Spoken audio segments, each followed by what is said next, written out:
Bonjour, cette capsule vous expliquera les étapes à suivre pour distribuer les consignes d'un travail, d'un examen ou d'un exercice dans Léa. À partir du portail, vous devez vous rendre sur Léa. Dans l'interface Léa, choisir la session dans laquelle se déroule votre cours et ensuite choisir la classe dans laquelle vous voulez distribuer votre énoncé. Par la suite, choisir Travaux, énoncés et remises et sélectionner Distribuer un nouvel énoncé. Dans la partie sur la distribution d'un nouvel énoncé, vous allez inscrire les détails sur celui-ci. Au départ, le titre. Dans la partie énoncé, deux options sont offertes. Dans la partie énoncé textuel, vous pouvez inscrire en format texte votre énoncé. C'est utile quand votre énoncé est assez court. Dans la partie énoncé sous forme de fichier, vous pouvez aller joindre un fichier où l'ensemble de vos consignes sont inscrites. À ce moment-là, choisir Parcourir et aller choisir le fichier que vous voulez transmettre. Dans la partie catégorie, vous pouvez aller sélectionner la catégorie dans laquelle votre consigne va se retrouver. Si aucune de ces catégories ne vous convient, vous pouvez aller cliquer sur Autre pour aller inscrire le titre de nouvelle catégorie. Public cible, vous pouvez aller choisir à quel groupe classe vous voulez transmettre votre consigne. À seulement un groupe en particulier, à l'ensemble des groupes du cours dans lequel vous voulez émettre la consigne, ou à tous les cours que je vous donnais à la session d'hiver. Dans Date de diffusion, vous pouvez aller indiquer la date à laquelle la consigne sera diffusée aux étudiants. Vous pouvez choisir dès maintenant, à ce moment-là, quand vous allez avoir terminé de remplir la consigne et cliquer sur Transmettre, l'information sera automatiquement transmise dans l'interface de l'étudiant. Si vous choisissez Pas pour le moment, votre consigne sera inscrite, mais non diffusée aux étudiants. À ce moment-là, vous devrez retourner à nouveau dans votre consigne pour lui dire dès maintenant pour pouvoir le retransmettre manuellement à vos étudiants.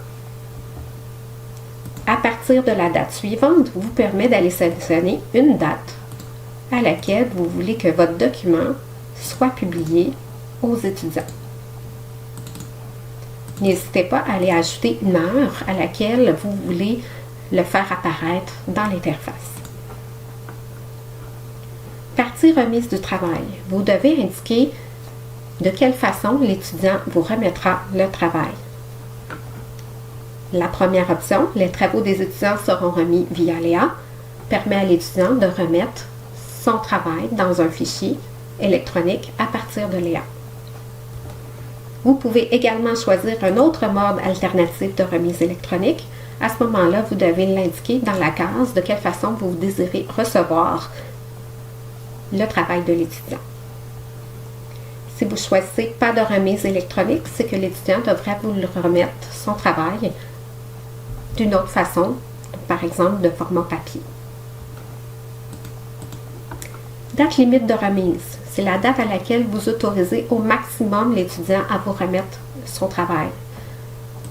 Donc ici, vous lui ajoutez la date.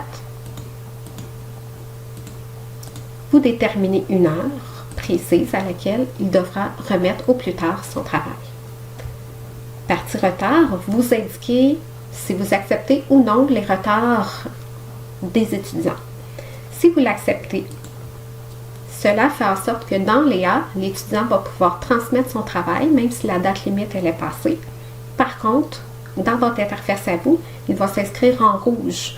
Comme ça, vous allez pouvoir savoir visuellement rapidement si l'étudiant l'a remis en retard.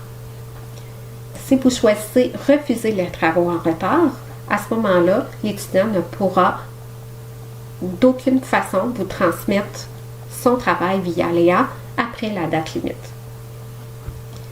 Autoriser plusieurs remises, vous permettez à l'étudiant de remettre plusieurs fois des nouvelles versions de son travail jusqu'à temps que la date limite soit arrivée.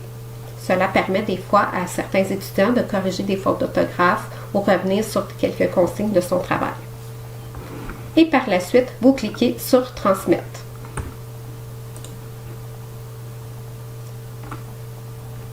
Lorsque vous avez terminé de transmettre votre document, vous allez voir apparaître dans la partie de l'ensemble des énoncés remis dans ce cours-là.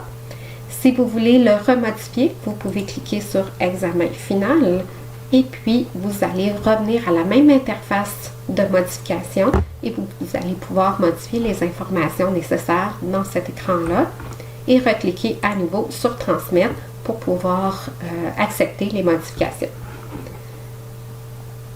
Date limite de remise vous permet de voir la date limite que vous autorisez aux étudiants pour vous remettre leur travail. Ici, c'est la date à laquelle il sera accessible pour l'étudiant. Le fichier est toujours aussi là, que vous avez votre fichier de consignes que vous avez joint à votre énoncé. Ici, ça vous permet d'aller voir qui a récupéré les consignes. Donc, si on va voir l'examen ici, vous allez pouvoir voir que l'ensemble de mes étudiants ont récupéré les consignes et le nombre de fois qu'elles l'ont consulté. Donc, si vous allez ici, dans Historique des consultations, vous allez pouvoir voir les dates et heures à laquelle les consignes de l'évaluation ont été visualisées. Dans la partie Travaux remis, vous pouvez aller visualiser quand les étudiants vous ont remis le travail. C'est indiqué ici, dans le fond, dans la partie en bleu avec les flèches, la date et l'heure à laquelle la remise a été faite. Alors voilà, ça termine la capsule vidéo qui vous permet de vous expliquer l'ensemble des étapes pour distribuer les consignes de travail d'une évaluation ou d'un examen.